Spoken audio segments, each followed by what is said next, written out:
Assalamualaikum warahmatullahi wabarakatuh. Apa kabar anak-anak hebat kelas 4? Tetap sehat semangat ya. Selamat berjumpa dengan Ibu Fitria Dita Santi. Hari ini kita akan belajar di tema 3 peduli terhadap makhluk hidup, subtema 2 pembelajaran pertama. Namun sebelum kita belajar, Ibu ingatkan untuk tetap mematuhi protokol kesehatan.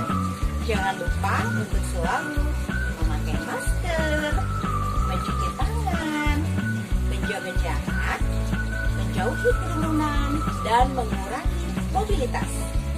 Agar kita semua tetap sehat, semangat setiap hari. Sehat terus, antivirus. Baik, selamat belajar. Wassalamualaikum warahmatullahi wabarakatuh.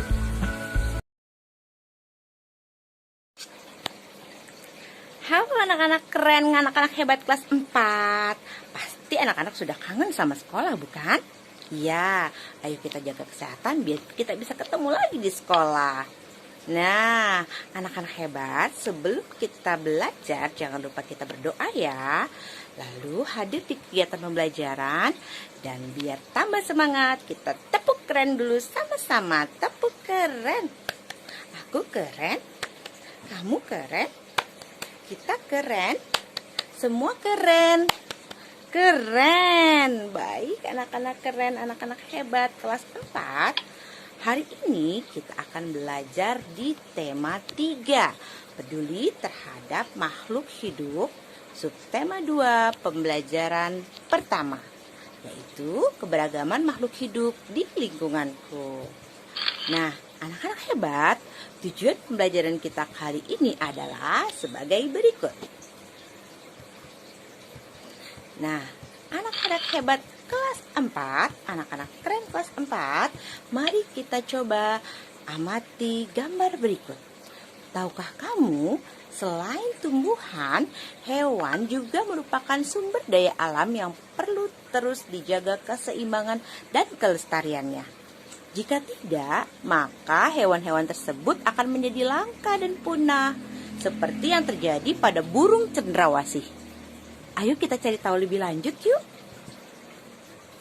Nah, coba kita lihat, ada gambar berbagai macam burung cendrawasih.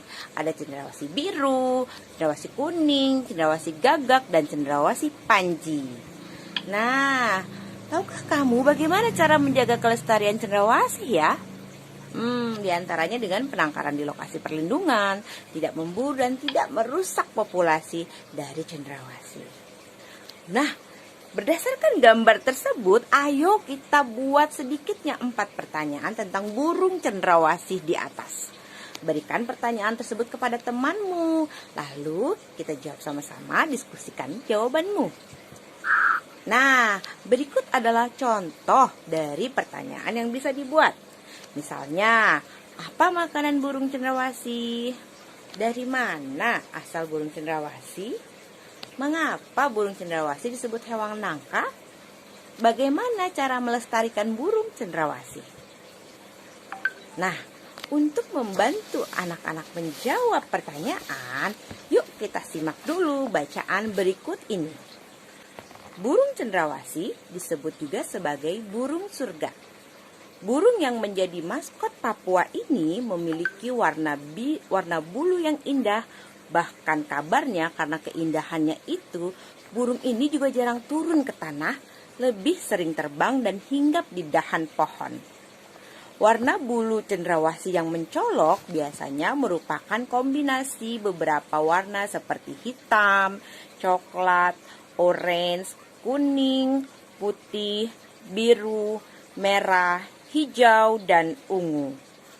Burung ini semakin molek dengan keberadaan bulu memanjang dan unik yang tumbuh dari paruh, sayap, atau kepalanya.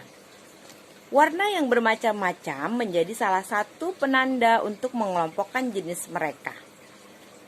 Habitat aslinya di hutan-hutan lebat yang umumnya terletak di daerah dataran rendah dan hanya dapat ditemukan di Indonesia bagian timur. Burung cendrawasih mati kawat adalah jenis yang menjadi identitas Provinsi Papua. Masyarakat di Papua sering menggunakan bulu cendrawasih sebagai pelengkap atau hiasan dalam pakaian adat mereka. Keberadaan burung cendrawasih kian lama kian terancam. Perburuan dan penangkapan liar serta kerusakan habitat menjadi beberapa penyebab utama.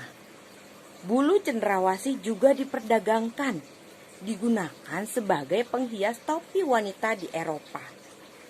Tapi kini burung cantik ini menjadi jenis satwa yang dilindungi. Beberapa jenis cendrawasih yang masuk dalam daftar dilindungi antara lain adalah cendrawasih kuning kecil, cendrawasih botak, cendrawasih raja, cendrawasih merah, dan toa. Nah, baik anak-anak, setelah kalian membaca teks di atas dengan cermat, setelah mendengarkan bacaan, setelah membaca, jawablah pertanyaan berikut ini. 1. Mengapa burung cendrawasih menjadi salah satu sumber daya alam yang menjadi kebanggaan rakyat Papua? Burung cendrawasih menjadi sumber daya alam kebanggaan rakyat Papua karena memiliki bulu yang sangat indah. Burung cendrawasih juga menjadi identitas Provinsi Papua. Yang kedua, apa yang menyebabkan keberadaan burung cendrawasih kian lama kian terancam? Ya, perburuan liar, perusakan habitat, dan perdagangan bulu burung cendrawasih sebagai penghias topi, itulah yang menyebabkan keberadaan kian terancam. Ketiga, apa akibatnya jika burung cendrawasih punah? Akibatnya, keberadaan satwa Indonesia ini menjadi berkurang. Generasi yang akan datang hanya akan mengetahui keindahan burung cendrawasih melalui gambar atau foto saja. Lalu apa saranmu agar kelestarian burung cendrawasih tetap terjaga? Semua manusia harus menyadari bahwa keberadaan burung cendrawasih sudah langka, sehingga harus dilindungi. Sebaiknya berikan hukuman maksimal kepada pemburu burung cendrawasih. Baik, nah selain cendrawasih, masih banyak hewan lain yang harus kita lindungi. Di sekitarmu tentunya banyak hewan menarik yang menarik perhatianmu. Ayo kita belajar lebih lanjut mengenai hewan. Pilihlah hewan yang paling menarik buatmu. Lalu buatlah daftar pertanyaan berikut hal-hal yang harus diperhatikan. 1. Tempat tinggal hewan. 2. Manfaat hewan tersebut. 3. Cara melestarikan dan menjaga keseimbangan hewan tersebut sebagai sumber daya alam. Dan keempat, ciri-ciri hewan atau bagian tubuh dari hewan tersebut. Nah, salah satu hewan yang paling menarik menurut Ibu Fitria adalah kupu-kupu cantik.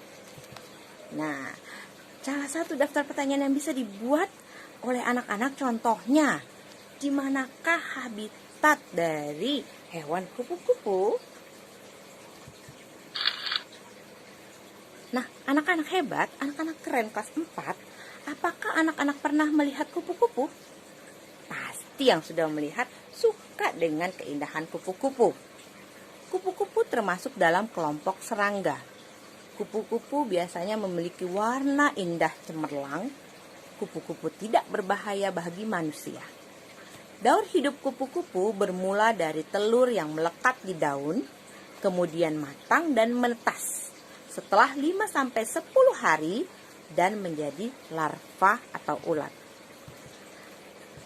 Kupu-kupu setelah 2 minggu, larva atau ulat membentuk kepompong yang bergantung di ranting atau daun selama 2-3 minggu.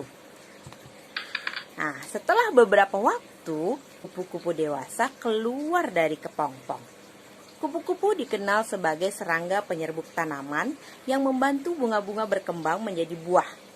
Bagi petani dan orang pada umumnya, kupu-kupu ini sangat bermanfaat untuk membantu penyerbukan tanaman. Nah, kupu-kupu hidup di dataran tinggi dan di dataran rendah. Kupu-kupu Indonesia banyak ragamnya dibandingkan dengan kupu-kupu dari negara lain. Tidak sedikit penggemar kupu-kupu karena warnanya yang indah dan sangat menarik. Nah, oleh sebab itu perburuan kupu-kupu sering terjadi.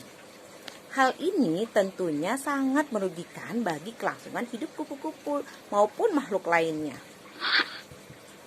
Nah, anak-anak, berdasarkan bacaan tersebut, coba ibu tanya kembali, siapa yang tahu apakah manfaat kupu-kupu? Ya benar, manfaat kupu-kupu salah satunya adalah dengan membantu penyerbukan tanaman, sehingga membantu kelestarian hidup tanaman itu sendiri. Nah, baik anak-anak, ayo kita lanjutkan diskusi. Ayo kita jawab pertanyaan berikut ini bersama teman-teman. Nomor 1, apa akibatnya apabila kupu-kupu punah? Akibatnya apabila kupu-kupu punah yaitu kelestarian tanaman akan terganggu karena berkurangnya hewan yang membantu penyerbukan bunga. Yang kedua, apa yang bisa kamu lakukan untuk melindungi kupu-kupu? Yang bisa dilakukan untuk melindungi kupu-kupu adalah tidak menangkap kupu-kupu hanya untuk hiasan. Yang ketiga, gimana kupu-kupu hidup? Jelaskan. Kupu-kupu hidup di dataran tinggi dan di dataran rendah atau di daerah yang banyak terdapat tanaman berbunga. Baik anak-anak sudah tahu tentang pentingnya hewan dalam menjaga kelestarian lingkungan. Yuk sekarang kita berkreasi membuat poster tentang pentingnya hewan dalam menjaga keseimbangan lingkungan. Ajak teman-temanmu untuk menjaga dan melestarikan hewan di lingkungan sekitar. Buatlah poster yang menarik, yang dapat mengajak untuk menjaga dan melestarikan hewan dengan menggunakan kalimat yang efektif. Yuk, mari kita berkreasi sama-sama. Berikut adalah contoh dari poster yang bisa anak-anak buat. Ibu yakin poster kalian pasti lebih hebat. Nah, baik, sebelum kita tutup, mari kita sama-sama penyegaran. Ikut-ikut ibu ya. Telur-telur, ulet-ulet, kepompong kupu-kupu, aku jadi tahu. Ayo kita jaga hewan, ayo jaga lingkungan untuk masa depan. Baik, anak-anak hebat. Bagaimana pendapatmu tentang cara menjaga kelestarian hewan dan tumbuhan? Bagaimana cara membuat poster yang menarik? Dan bagaimana dari pembelajaran ini yang kamu sukai? Nah, tugas di rumah bersama orang tua. Yang pertama, diskusikan hewan apa saja yang hampir punah. Kedua, buatlah daur hidup tumbuhan. Dalam hal ini adalah kacang hijau dengan mengamati pertumbuhan kacang hijau selama 6 hari. Baik, anak-anak hebat, pasti semua bisa mengerjakan dan mengerti memahami pembelajaran hari ini. Terima kasih untuk pembelajaran hari ini. Sampai jumpa di pembelajaran esok hari. Terima kasih, sampai jumpa. Nah, anak-anak hebat, bagaimana pembelajaran hari ini? Semoga semua sudah memahami materi pembelajaran hari ini. Dan sampai bertemu lagi di pembelajaran selanjutnya. Salam hormat untuk mama papa tercinta di rumah. Terima kasih. Dadah.